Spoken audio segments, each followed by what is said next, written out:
Bismillahirrahmanirrahim. Assalamualaikum warahmatullahi wabarakatuh. Waalaikumsalam warahmatullahi wabarakatuh. Alhamdulillahirabbil alamin. Assalatu wassalamu ala asyrafil anbiya'i wal mursalin wa ala alihi wa ashabihi ajma'in. Kembali bersyukur kepada Allah Subhanahu wa taala dengan mengucapkan alhamdulillahirabbil alamin. Berselawat kepada Nabi Muhammad sallallahu alaihi wasallam. Allahumma shalli ala sayyidina Muhammad wa ala ali sayyidina Muhammad. Assalamu alayka ya Rasulullah. Bapak-bapak, ibu-ibu jamaah salat subuh yang dimuliakan oleh Allah Subhanahu wa taala, yang akan menyampaikan bidang subuh kita pada pagi hari ini yaitu Ustaz Dr. Muhammad Hakim Jamari MA. Kepada Ustaz kami persilakan. Astagfirullah. Coba. Astagfirullah.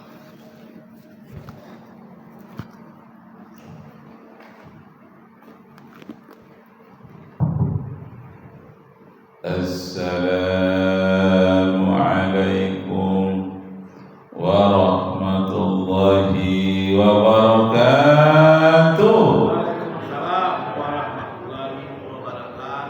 Syukur alhamdulillah kehadiran Allah Subhanahu wa taala, Tuhan yang maha tinggi dan maha agung, yang telah menciptakan langit dan bumi beserta kedua isinya, dan telah menciptakan waktu subuh bagi kita untuk menuntut ilmu, mencari rezeki, dan bertebaran di muka bumi. Salawat dan salam kepada junjungan alam, revolusi mental, revolusi rohani, revolusi akhlak, pemimpin revolusi dunia, Nabi Muhammad sallallahu alaihi wasallam. Allahumma shalli ala Muhammad wa ala ali sayyidina Muhammad. Kajian kita pada hari ini tentang cinta palsu, uang palsu, ijazah palsu. Ada 3 yang palsu. Ada alamat palsu. Oh, itu penyanyi itu. Siapa penyanyinya itu, Bu? Hah? Kalau alamat palsu siapa penyanyinya? Hah? Jelas ya. Ayu ya. Ayu Tinting alamat palsu. Jadi apa yang dinyanyikan itu yang dia dapat. Nyanyinya alamat palsu. Dapat suami palsu. Datang sebentar, hilang sampai sekarang. Mau nikah satu lagi, palsu juga, enggak jadi ya. Baiklah, ini kaji kita.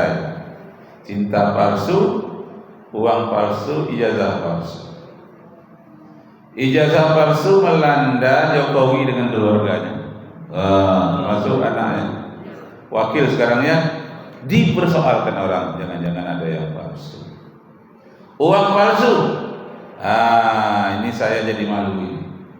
Karena terjadi di IAIN, di UIN, Alauddin, di mana? Sulawesi. Makassar. Terjadi di Makassar. Masya Allah. Dengan mesin pencetak uang dibeli dari Tiongkok 600 juta duitnya. Nah, karena terjadi di UIN, ya ingin saya alumni UIN, walaupun UIN Pekanbaru, Riau, karena sama-sama UIN-nya di Makassar. Nah, saya jadi malu. Seharusnya UIN ini kan isinya ulama-ulama semua, sarjana-sarjana, orang-orang pilihan. Kok bisa-bisanya memberikan sesuatu yang palsu?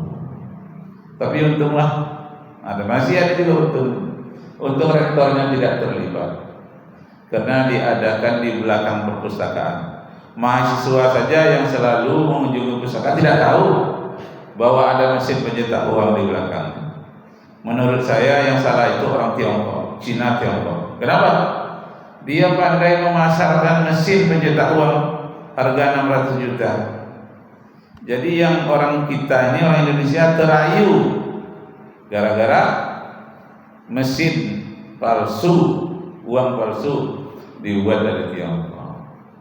Tiongkok itu segala-gala yang palsu ada di sana. Telur ayam saja bisa dibuatnya telur ayam palsu. Hati-hati kalau kita beli telur ayam.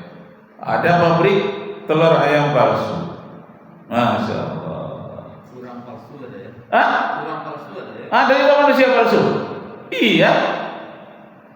Di Cina ada manusia palsu.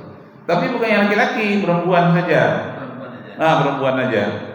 Gunanya itu katanya karena budaya Cina itu lebih suka dengan anak laki-laki daripada anak perempuan. Sedangkan hukum di negara mereka mengatakan cukup satu anak. Boleh laki-laki, boleh perempuan. Tapi budaya Cina katanya yang mewarisi hukum itu anak laki-laki.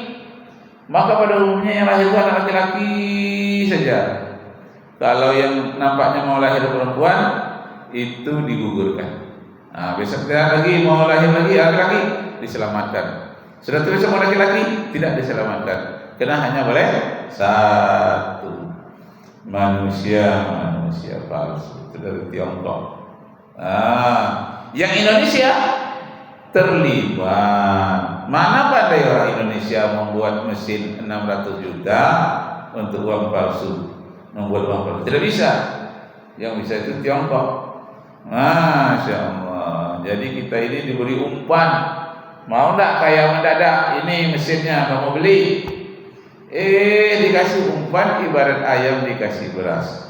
Maka pepatah Tiongkok mengatakan kami akan hidup merajalela dengan yang palsu-palsu. Seukuran ayam ditaburkan beras masih mau makan beras. Kalau tidak mau lagi ayam makan beras, itu tak bisa bergerak apa-apa. Mesin-mesin palsu dari Cina itu. Dia mencari juga orang-orang munafik di Indonesia, orang-orang palsu, orang-orang rakus, orang-orang yang bisa disogok. Rasulullah menyatakan ar-rasi wal murtasi finnar.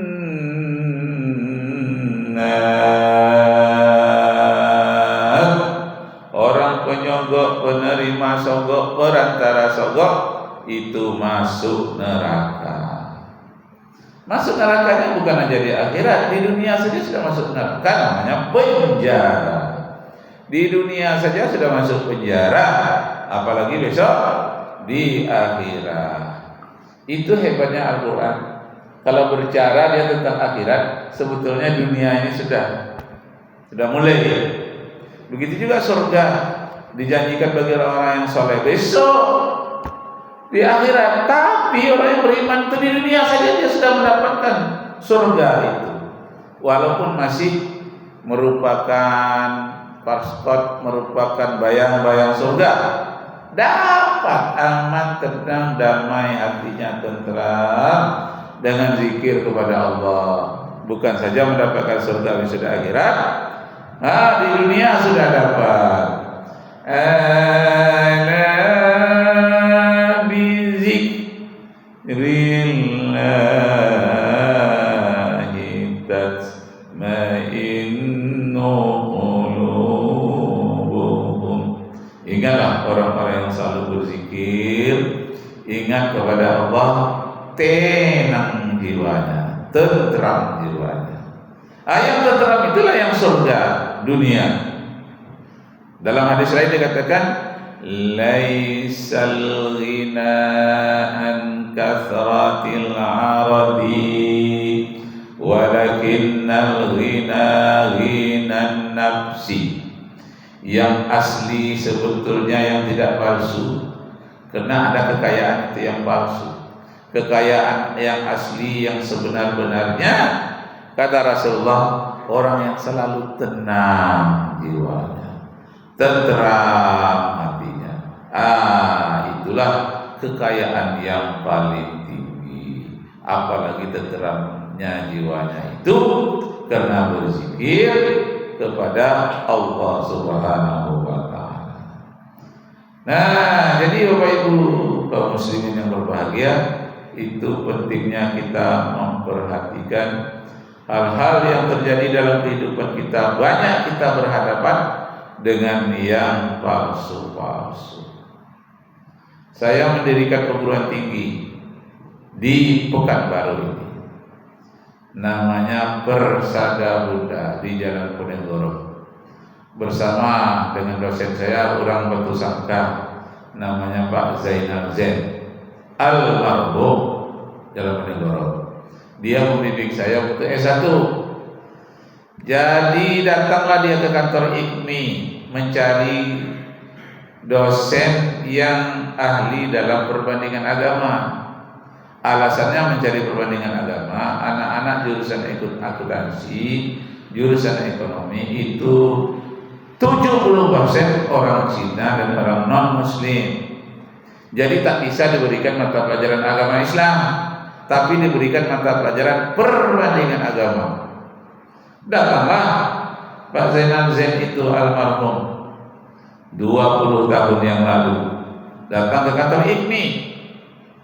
Waktu itu masih hidup Sulaiman Abdullah dan banyak yang lain-lain, ustaz yang top-top. Sampai kantor IKMI ditanyanya Pak Zainal Zain itu, Pak Ketua IKMI, saya memerlukan dosen yang ahli ilmu perbandingan agama. Siapa itu? Tersenyum orang. Tak ada lain, itu Pak Rakib lah itu, Rakib Jamari. Kalau Rakib Jamari itu saya pembimbingnya untuk S1 dulu, tak ada apa-apanya, biasa-biasa sajanya. Ya, setahu kami kalau di IKMI ini untuk mubalik, untuk orang-orang yang sudah S1 ke atas, apa Rakib itulah yang ngasih. Ya, kalau Bapak merasa nggak ada apa-apa, ya nggak apa-apa lah. Setahu kami itunya. Akhirnya carinya saya cari ke rumah, saya nggak ada rumah. Tanya, mana Pak Rakib? Oh, sedang mengajar di SMA 2. SMA 2 saya ngajar tahun 96 sampai 97. Tahun 98 awal saya jadi guru SMA 12. SMA 98 99 akhir saya 3 tahun di SMA Plus Provinsi Riau sebagai guru unggulan. Nah, tahun 2000 saya pindah lagi, bukan lagi ngajar murid, tapi ngajar kepala sekolah, mengajar pengawas. Nama jabatan saya itu Widya Iswara. Jadilah saya lebih lama mengajari guru-guru daripada mengajari murid di kelas. Universitasnya tempatnya di mana? Dari hotel ke hotel. Hotel di Pekanbaru ini seluruh hotel. Hotelnya itu bintang 3 ke atas. Termasuk di Jakarta, saya menakar di hotel-hotel berbintang 5. Kalau di Bandung itu saya menakar di Hotel Sultan. Orang tua punya itu. Hotel Sultan itu hotel paling mewah. Di sanalah kami menakar. Dan di sana saya bertemu dengan anggota-anggota DPR yang dia tertentu, bahasa tertentu di hotel berbintang 5. Di situ ketemu dengan Hasto yang pada hari ini dituduh sebagai tersangka KPK.